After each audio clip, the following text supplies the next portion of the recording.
Hello everyone, my name is Azkaban और मैं फिर से एक नई वीडियो लेकर वापस आ गया हूँ। और अभी तक मैंने इस चैनल पे 13 वीडियोस बनाई हैं और हर वीडियो में जो भी एक्यूज था जिसने क्राइम परफॉर्म किया था उसकी एज अप्रॉक्स 18 प्लस थी। लेकिन आज मैं जिस केस के बारे में बात करने वाला हूँ उस केस ने सोसाइटी के लोगों के दिलों में डर पैदा कर दिया था। और ये एक ऐसा मुजरिम था जो 3 मर्डर्स करने के बाद भी आज हमारे बीच इस समाज में खुला घूम रहा है। So without wasting any time further, let's learn a little more about today's case revolving around the youngest serial killer of India, Amarjit Sada.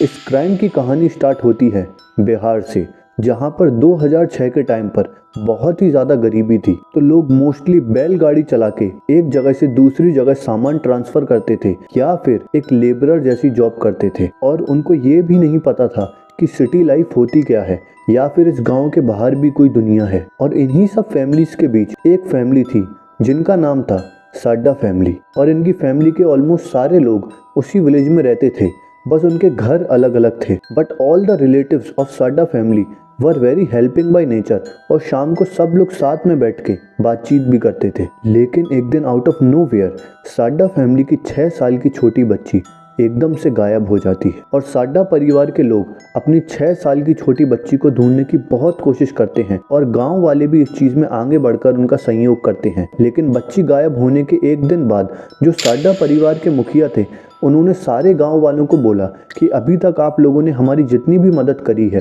वो बहुत है, अब इसके आगे हम लोग खुद अपनी बच्ची को ढूंढ लेंगे। ये सारी चीज़ें सुनकर गांव के सभी लोगों को बहुत अजीब लगा, क्योंकि ना ही साड्डा परिवार के लोग पुलिस के पास जा रहे थे और ना ही उन्हें किसी की हेल्प की ज़रूरत थी। इसलिए गांव के सभी लोगों ने साड्डा फैमिली को उनके हाल पर छोड़ दिया। अब माहौल इतना ज़्यादा डिप्रेसिंग हो चुका था कि गाँव के सारे छोटे छोटे बच्चे बहुत ज़्यादा डरे हुए थे। और तभी साड्डा परिवार को एक खुशखबरी मिली, और वो खुशखबरी ये थी कि साड्डा परिवार में एक छोटी बच्ची का जन्म हुआ था, जिसकी वजह से सभी लोग बहुत ही ज़्यादा खुश थे। और सभी लोग ये बोल रहे थे कि भगवान ने एक बच्ची के बदले में हम लोगों को दूसरी बच्ची दे दी। तो गांव के सभी लोगों ने साड्डा परिवार को गिफ्ट्स दिए और उनके रोज़मर्रा के काम में उनकी मदद करी। लेकिन सडनली समथिंग हैपेंड अगेन। उस बच्ची के पैदा होने के 3 महीने बाद ही वो बच्ची गायब हो गई। और अब किसी को भी कुछ समझ में नहीं आ रहा था, क्योंकि गांव के एक ही परिवार की 2 बच्चियां गायब हो चुकी थीं और कोई भी इनके गायब होने के पीछे का कनेक्शन नहीं समझ पा रहा था। और एक बार फिर से साड्डा परिवार के मुखिया ने घर के सभी लोगों से यही बोला कि ये बात इस घर से बाहर नहीं जाना चाहिए, गांव के किसी भी इंसान को नहीं पता चलनी चाहिए। लेकिन जब आप एक लोकेलिटी में रहते हो तो लोगों का ध्यान आप पर जरूर रहता है। और गांव के सभी लोग एक दूसरे से यही बातचीत करते थे कि इनके घर में अभी न्यू बॉर्न बेबी हुआ है तो उसके रोने की आवाज़ क्यों नहीं आती है, और इतने दिन से इनके घर से कोई भी इंसान बाहर क्यों नहीं निकला। अब धीमे धीमे 5 महीने बीत चुके थे और गांव के सभी लोग ये बात भूलने लगे थे कि साड्डा परिवार में 2 बच्चियां गायब हो गई थी। लेकिन तभी अनदर इंसिडेंट हैपेंड, और इस बार साड्डा परिवार नहीं, गांव की दूसरी फैमिली की एक छोटी बच्ची गायब हो गई थी। इस बच्ची की उम्र 3 साल थी और किसी को भी इसका एग्जैक्ट नाम नहीं पता है। लेकिन मेरी रिसर्च के दौरान न्यूज़ आर्टिकल्स में इसका नाम खुशी बताया गया है। खुशी ने इसी साल से स्कूल जाना स्टार्ट किया था और उसके घर में वो और उसकी माँ रहती थी। और उसकी माँ रोज़ सुबह काम पे निकलते टाइम उसको स्कूल छोड़ते जाती थी और शाम को घर आते वक्त वो खुशी को अपने साथ घर ले आती थी। पर उस दिन इन 2007 जब देवी जी, जो कि खुशी की माँ है, उसको स्कूल लेने गई तो स्कूल के गेट के बाहर उन्हें खुशी खड़ी नहीं दिखी। तो वो बहुत ज़्यादा घबरा गई और उनके दिमाग में बस एक ही चीज़ आ रही थी कि कहीं साड्डा परिवार की 2 बच्चियों की तरह मेरी बच्ची भी तो गायब नहीं हो गई है। तो पूरे एक दिन सारे गांव वालों के साथ अपनी बच्ची को ढूंढने के बाद देवी जी ने थक हार के बेगूसराय पुलिस के पास जाने का डिसीजन लिया और वहां पर जाके अपनी बच्ची की मिसिंग रिपोर्ट लिखाई। अब क्योंकि एक 3 साल की बच्ची गायब हुई थी तो पुलिस ने जल्दी से एक्शन लिया और वो सीधे खुशी के घर पहुंचे। लेकिन अपनी इन्वेस्टिगेशन के दौरान पुलिस वालों को ये पता चला कि खुशी पहली लड़की नहीं थी जो इस गाँव में गायब हुई है, इसके पहले 2 और लड़कियां गायब हो चुकी थी। तो पुलिस को लगा कि ये तीनों मिसिंग केसेस के बीच में कुछ तो कनेक्शन है, तो पुलिस सीधा साड्डा फैमिली के घर पहुंची। तो इनिशियली तो साड्डा परिवार के सारे फैमिली मेंबर्स पुलिस को देख के बहुत ज्यादा घबरा गए। पहले तो पुलिस वालों ने उनके सारे परिवार पे बहुत ज्यादा गुस्सा किया और उनको समझाया कि जब तुम्हारे घर से 2 बच्चियां गायब हो चुकी थी तो क्यों तुम लोगों ने नेग्लिजेंस दिखाई और मिसिंग रिपोर्ट नहीं लिखवाई। इसका जवाब देते हुए साड्डा परिवार के मुखिया ने पुलिस को बोला कि साहब, हमारी इस समाज में बहुत ज़्यादा इज्जत है और अगर हम लोग ये बात बाहर बताते किसी को तो इस समाज में हमारी इज्जत बहुत ज़्यादा गिर जाती। इसके जस्ट बाद पुलिस वालों ने सारे सदस्यों से पूछा कि क्या तुम लोग खुशी की गायब होने के बारे में कुछ भी जानते हो। तो पहले तो सब लोग एकदम चुप रहे, लेकिन बगल वाले घर से एक औरत की आवाज़ आई कि साहब, आपको कुछ भी जानना है खुशी से रिलेटेड तो वो आपको ये लड़का बताएगा। और इस बच्चे का नाम था अमरजीत साड्डा।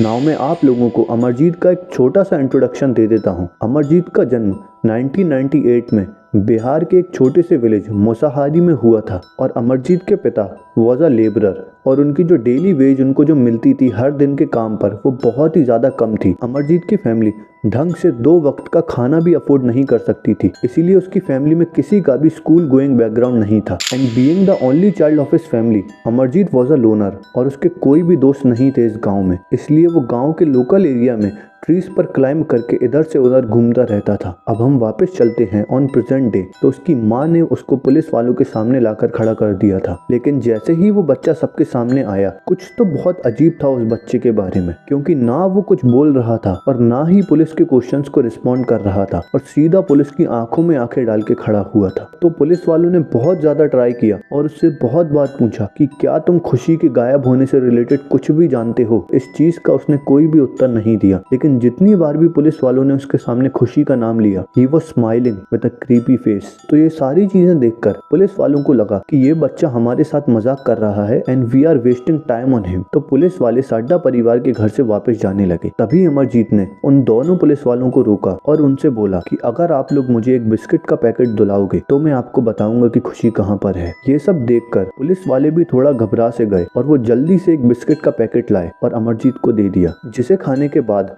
उस 8 साल के बच्चे ने पुलिस वालों को बोला कि आप लोग मेरे साथ चलिए, मैं आप लोगों को बताता हूँ कि खुशी कहाँ पर है। तो पुलिस वाले चुपचाप अमरजीत को फॉलो करने लगे और वो उन लोगों को एक ग्राउंड टाइप एरिया में ले गया जहाँ पर जंगली झाड़ियाँ थी और वहाँ पर उसने जमीन पर पड़ी घास की तरफ इशारा किया और ये घास देखकर साफ पता चल रहा था कि किसी ने इस घास को तोड़कर यहाँ पर डाला है किसी चीज को कवर करने के लिए। तो जैसे ही पुलिस वालों ने वो घास हटाई, उनके सामने खुशी की डेड बॉडी थी जो कि खून से लथपथ थी। अब पुलिस वालों को कुछ भी समझ नहीं आ रहा था कि यहाँ पर हो क्या रहा है, क्योंकि खुशी जो कि 1 दिन पहले गायब हुई थी उसकी डेड बॉडी उनके सामने पड़ी हुई थी और ये 8 साल के बच्चे को कैसे पता कि खुशी यहीं पर है। And the most creepiest thing was कि अमरजीत अभी भी खुशी की डेड बॉडी को देखकर हंस रहा था। तो पुलिस सीधा अमरजीत को पकड़ के थाने ले गई और उससे पूछताछ करना स्टार्ट किया, लेकिन अमरजीत अभी भी पुलिस वालों को कोई भी उत्तर नहीं दे रहा था और बस उनकी शक्ल देख के हंस रहा था। और पुलिस वालों के बहुत बार पूछने के बाद अमरजीत ने उनसे वही सेम चीज बोली कि अगर आप लोग मेरे लिए एक बिस्किट का पैकेट लाओगे तो मैं आप लोगों को सब कुछ बताऊंगा। तो पुलिस वाले जल्दी से भाग के अमरजीत के लिए एक बिस्किट का पैकेट लाए, जिसको खाते खाते बिना डरे अमरजीत ने पुलिस वालों के सामने कन्फेस किया कि हाँ, मैंने ही खुशी को मारा है। अमरजीत उस दिन खुशी के स्कूल के बाहर ही घूम रहा था और जब उसने खुशी को छुट्टी में स्कूल के बाहर खड़ा हुआ देखा तो वो उसको लेकर इस ग्राउंड में आ गया और उसने एकदम से बहुत जोर से खुशी का गला दबाना स्टार्ट कर दिया, जिससे खुशी बेहोश हो गई, लेकिन अभी मरी नहीं थी। लेकिन अमरजीत को ये बिल्कुल भी सेटिस्फाइंग नहीं लगा, तो उसने पास में पड़ी एक ईंट उठाकर खुशी के सर पर बहुत बेरहमी से मारना स्टार्ट कर दिया, जिसकी वजह से वो बहुत ज्यादा चिल्लाने लगी। And Amarjeet was smiling while doing all this. Police was not able to believe कि एक 8 साल के बच्चे ने उनके सामने बिना डरे अपना क्राइम कबूल कर लिया था। तो ये सब सुन के पुलिस वालों के दिमाग में एक और क्वेश्चन आया कि क्या तुमने उन दोनों बच्चियों को भी मारा था। ये सवाल पूछते टाइम पुलिस वाले बहुत ज्यादा हिचकिचा रहे थे, क्योंकि वो दोनों बच्चियां जो पहले गायब हुई थी वो अमरजीत की ही बहन थी, जिसमें से एक उसकी छोटी सगी बहन थी। लेकिन इसका जवाब देते हुए अमरजीत ने पुलिस वालों को बोला कि हाँ, उन दोनों को भी मैंने सेम तरीके से मारा था। These lines were so shocking, क्योंकि ना ही अमरजीत के फेस पर कोई भी सैडनेस थी और ना ही उसे किसी भी चीज का रिग्रेट था। वो बस अपने बिस्किट्स एंजॉय कर रहा था और पुलिस वालों को जवाब दे रहा था। इस पूरे इंसिडेंट के बाद पुलिस वालों ने साड्डा परिवार को पुलिस स्टेशन बुलाया और साड्डा फैमिली ने ये पूरा क्राइम कन्फेस किया कि हाँ, उनके बेटे अमरजीत ने ही ये तीनों मर्डर किए हैं। और पुलिस वालों को उन्होंने पूरी डिटेल बताई इस केस से रिलेटेड कि जब अमरजीत ने अपना पहला मर्डर किया था, वो भी एक 6 साल की बच्ची का जो कि उसकी कजन थी, तब अमरजीत सिर्फ 7 साल का था। तो उसके फादर जो कि साड्डा परिवार के मुखिया हैं, उन्होंने इसीलिए पुलिस कंप्लेन नहीं करी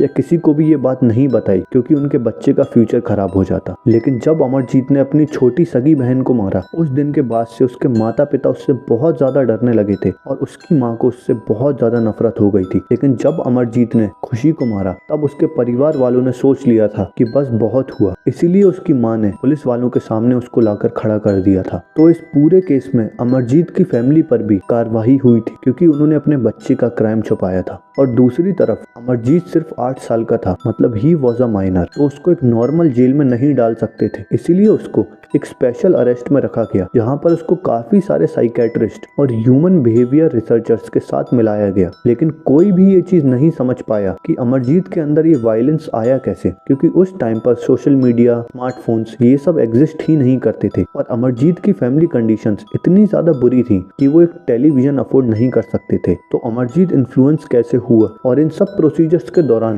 अमरजीत ने साइकेट्रिस्ट को बताया कि जब उसने इन तीनों बच्चियों का गला दबाया था, तब उसको अच्छा नहीं लगा था, लेकिन जब उसने उन तीनों बच्चियों के सर पर पास में पड़े ईंट से वार किया बहुत बार, जिससे उनके सर से खून निकल रहा था और वो तीनों रो रही थी, तब he was feeling very happy. अब सोचने वाली बात ये थी कि 8 साल की उम्र में अमरजीत के अंदर ये किलर टेंडेंसी कैसे आई। 2016 में जब अमरजीत साड्डा 18 साल का हो चुका था, तब उसको एक नए नाम के साथ, एक नई आइडेंटिटी के साथ एक नए शहर में ट्रांसफर कर दिया गया था, क्योंकि डॉक्टर्स के अनुसार अमरजीत ने जितना टाइम स्पेशल अरेस्ट में बिताया था, he was improving day by day और उनके हिसाब से वो ठीक हो चुका था, इसलिए उन्होंने उसको छोड़ने का डिसीजन लिया। आज अमरजीत साड्डा कहाँ पर है ये किसी को नहीं पता, और वो दिखता कैसा है ये भी किसी को नहीं पता। क्या पता वो मेरी ये वीडियो देख रहा हो। But this case makes me shiver, क्योंकि आज तक किसी को भी नहीं पता है कि इन तीनों किलिंग्स के पीछे अमरजीत का मेन मोटिव क्या था। और उससे भी खौफनाक चीज ये है कि आज अमरजीत हम लोगों के साथ इस सोसाइटी में रह रहा है। So with this